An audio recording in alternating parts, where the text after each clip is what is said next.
কাশ্মীরের বারামুলা জেলার জানবাজপোড়ায় আইডি জঙ্গি নাশকতার চেষ্টা রুখল ভারতীয় সেনা। এলাকায় আইডি শনাক্ত করেন 46 রাষ্ট্রীয় রাইফেলসের জওয়ানরা। ঘটনাস্থলে পৌঁছয় বম স্কোয়াড, নিষ্ক্রিয় করা হয় আইডি। যে পথে আইডি নিষ্ক্রিয় করা হয়েছে সে পথেই কিছুক্ষণ পরেই সেনার কনভয় যাওয়ার কথা ছিল। জঙ্গি নাশকতার চেষ্টা রুখল ভারতীয় সেনা। আইডি শনাক্ত করলেন 46 রাষ্ট্রীয় রাইফেলসের জওয়ানরা। নিষ্ক্রিয় করা হয়েছে আইডি। ঘটনাস্থলে পৌঁছেছে বম স্কোয়াড। আর যে পথে এই আইডি নিষ্ক্রিয় করা হয়েছে সে পথে কিছুক্ষণ পরে সেনার কনভয় যাওয়ার কথা ছিল। তারপরে বড় নাশকতার হাত থেকে রক্ষা পেলেন জওয়ানরা। এসআইআর আবহে এবার কমিশন সূত্রে খবর, নথি যাচাইয়ের কাজ শেষ না হলে চূড়ান্ত ভোটার তালিকা প্রকাশের সময় পিছোতে পারে। সেক্ষেত্রে কমিশন সূত্রে দাবি করা হয়েছে 28 ফেব্রুয়ারি থেকে এক সপ্তাহ পিছলে সমস্যা হবে না। কমিশন সূত্রে খবর, শুনানি শেষে বৃহস্পতিবার পর্যন্ত বাতিল ভোটারের সংখ্যাটা দাঁড়িয়েছে প্রায় 64,71,000-এরও বেশি। অন্যদিকে এদিনই বৈধ ভোটারদের তালিকা থেকে আনম্যাপড করার চাঞ্চল্যকর অভিযোগ তুলেছে বিএলও ঐক্যমঞ্চ। এসআইআর এর শুনানি শেষ হয়ে গেছে, এখন চলছে সুপার চেকিং। 28 ফেব্রুয়ারি চূড়ান্ত ভোটার তালিকা প্রকাশিত হওয়ার কথা, কিন্তু সেই দিন কি পিছোতে পারে? নির্বাচন কমিশন সূত্রে খবর, তারা স্বচ্ছ ভোটার তালিকা তৈরি করতে বদ্ধপরিকর। নথি যাচাইয়ের কাজ শেষ না হলে চূড়ান্ত ভোটার তালিকা প্রকাশের সময় পিছোতে পারে। নির্বাচন কমিশন সূত্রে দাবি, চূড়ান্ত ভোটার তালিকা প্রকাশের দিন 28 ফেব্রুয়ারি থেকে এক সপ্তাহ পিছলে সমস্যা হবে না, তবে 2 সপ্তাহ পিছলে সমস্যা হতে পারে। নির্বাচন কমিশন সূত্রে খবর, আনম্যাপড 32 লক্ষ এবং লজিক্যাল ডিসক্রিপেন্সির তালিকায় থাকা 1,51,92,735 জনকে শুনানির জন্য ডাকা হয়েছিল। এর মধ্যে 14 ফেব্রুয়ারি পর্যন্ত চলা শুনানিতে আসেননি প্রায় 5 লক্ষ ভোটার। কমিশন সূত্রে খবর, যারা শুনানিতে অংশ নিয়ে নথি জমা করেছেন তার মধ্যে নথি যাচাই করে অযোগ্য এবং বাতিলের খাতায় রাখা হয়েছে আরও 4,44,970 জন ভোটারকে। জেলা শাসকের কাছে নথি যাচাইয়ের জন্য রয়েছে 4,66,323 জনের নাম। তার মধ্যে 60,000 এমন ভোটার আছেন যাদের নথি অন্য রাজ্যের সংশ্লিষ্ট দপ্তর থেকে এখনো যাচাই হয়ে আসেনি। 30 লক্ষেরও বেশি রিভেরিফাই ভোটারের স্ক্রুটিনি করা বাকি আছে। 20 লক্ষ ভোটারের সম্পর্কে ইআরওরা কোনো সিদ্ধান্ত নেননি। এসআইআর এর এনুমারেশন পর্ব শেষ হওয়ার পর যে খসড়া ভোটার তালিকা প্রকাশ করেছিল কমিশন, তাতে 58 লক্ষ ভোটারের নাম বাদ গেছিল। নির্বাচন কমিশন সূত্রে খবর, শুনানি শেষে বৃহস্পতিবার পর্যন্ত বাতিল ভোটারের সংখ্যাটা মোটামুটি দাঁড়িয়েছে 64,71,000-এরও বেশি। এরই মধ্যে বৈধ ভোটারদের আনম্যাপড করার চাঞ্চল্যকর অভিযোগ তুলেছে বিএলও ঐক্যমঞ্চ। ইতিমধ্যেই সিও দফতরে অভিযোগ জানিয়েছে বিএলওদের এই সংগঠন। তাদের অভিযোগ, কোচবিহার, উত্তর দিনাজপুর, নদিয়া, দক্ষিণ 24 পরগনা ও পশ্চিম মেদিনীপুরের বহু বৈধ ভোটারকে আনম্যাপড করা হয়েছে। ইআরওর নির্দেশে এই কাজ করা হয়েছে। এই আবহে সামনে এসেছে একটি চিঠিও, যেখানে দেখা যাচ্ছে কোচবিহারের জেলা শাসক ও জেলা নির্বাচনী আধিকারিককে লেখা একটি চিঠিতে তুফানগঞ্জের একটি বুথের বিএলও অভিযোগ তুলছেন, নামের মিসম্যাচ, নামের বানান ভুল রয়েছে, এমন অনেক বৈধ ভোটারদের নামও রাখা হয়েছে আনম্যাপডের তালিকায়। কোচবিহার জেলার ডিএমকে কনভে করা হয়েছে, কারণ সংখ্যাটা কোচবিহার জেলাতে সবচেয়ে বেশি।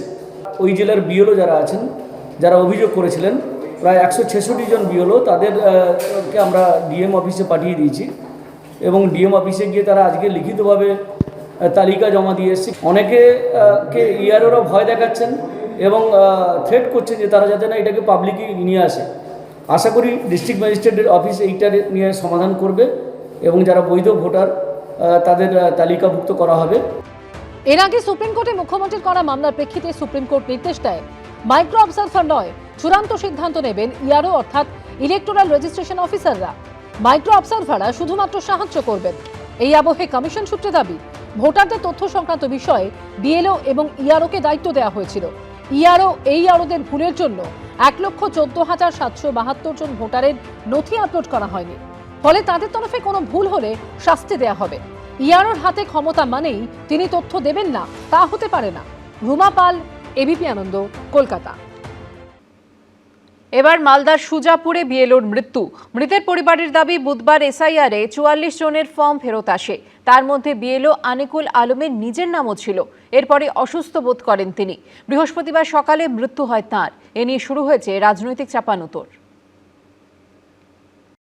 শুনানি পর্ব শেষ, চলছে নথি পরীক্ষার কাজ। এর মধ্যে একদিকে এসআইআর এর কাজের চাপ, অন্যদিকে নিজের ফর্ম ফেরত আসার চিন্তায় বিএলওর মৃত্যুর অভিযোগ উঠল মালদার সুজাপুরে। এগুলো এক ধরনের বিষয় আমাদের অত্যাচার করলো বাবার উপরে। আমি এটাই চাইবো, আমার বাবা মারা গেছে, আপনাদের সকলের কাছে চাইবো যেন এরকম আর কোনো মা বাবা না মারা যায়।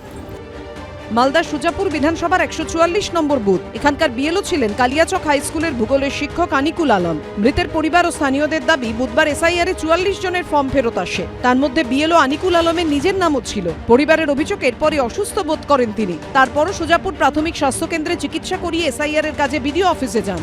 রাতে ফিরে ফের অসুস্থ হয়ে পড়েন। বৃহস্পতিবার সকালে মৃত্যু হয় বিএলও আনিকুল আলমের। একদিকে মায়ের প্রেসার, একদিকে স্কুলের প্রেসার, একদিকে স্কুলে যাওয়ার অ্যাটেন্ডেন্সের প্রেসার, এদিকে আবার বিএলওর কাজের প্রেসার, সমস্ত প্রেসার নিয়ে তিনি আমার বাবা খুব অসুস্থ হয়ে পড়ে। দিয়ে আমার বাবার কার্ডিয়াক অ্যাটাক হয়। নোটিশ পর্যন্ত আমার বাবার এসেছিল, নোটিশও এসেছিল এবং নোটিশের নাম ছিল আমার বাবা, আমারও ছিল, আমার মায়েরও ছিল।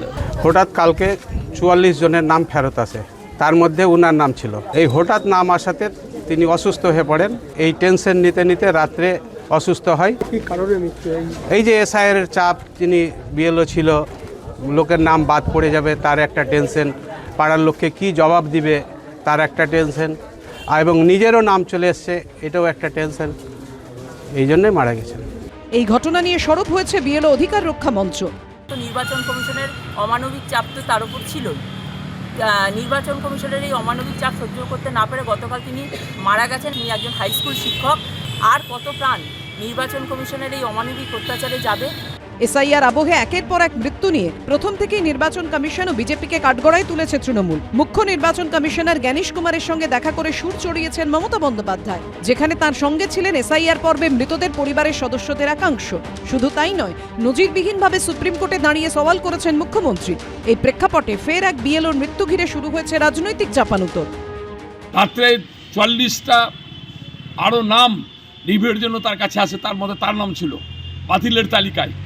এটা দেখে তিনি আতঙ্কিত হয়ে যান, বুকে ব্যথা অনুভব করেন, তাকে হাসপাতালে ভর্তি করা হয় এবং সেখানে তিনি শেষ নিঃশ্বাস ত্যাগ করেছেন। আমি তীব্র ধিক্কার জানাচ্ছি নির্বাচন কমিশনকে, কেন্দ্রীয় সরকারকে, এবং অনতি বিলম্বে একটা বিচার চাইছে এদের বিরুদ্ধে একটা খুনের বিচার হোক, খুনের মামলা হোক। আজকে এই বিএলও, সাধারণ মানুষ, বিএলও2 এদেরকে এসআইআর নামে মেরে ফেলার একটা ষড়যন্ত্র কেন্দ্রীয় সরকার এবং তার দালাল নির্বাচন কমিশন করছেন। আজকে একজন অসুস্থ ব্যক্তি তিনি মারা যেতেই পারেন, কিন্তু সেটাকে নিয়ে মানুষের মারা যাওয়াটাকে নিয়ে তৃণমূল কংগ্রেস যে রাজনীতি করছে তার আমরা বিরোধিতা করছি। কারণ প্রথম দিন থেকে আমরা দেখেছি মুখ্যমন্ত্রী সহ তৃণমূলের নেতারা সকলেই এসআইআর প্রক্রিয়ার বিরোধিতা করছে এবং তারা এখন শ্মশানে গিয়ে বা কবরে গিয়ে তারা সব গোনার চেষ্টা করছে এবং সেইটা সমস্তটা ইলেকশন কমিশনের ঘাড়ে চাপানোর চেষ্টা করছে। 28 ফেব্রুয়ারি চূড়ান্ত ভোটার তালিকা প্রকাশ করবে নির্বাচন কমিশন। তার আগে এসআইআর এর চাপে বিএলওর মৃত্যুর অভিযোগ ঘিরে সরগরম রাজ্য রাজনীতি। অভিজিৎ চৌধুরী ও রুমা পালের রিপোর্ট, এবিপি আনন্দ, মালদা। এবিপি আনন্দ, এগিয়ে থাকে, এগিয়ে রাখে।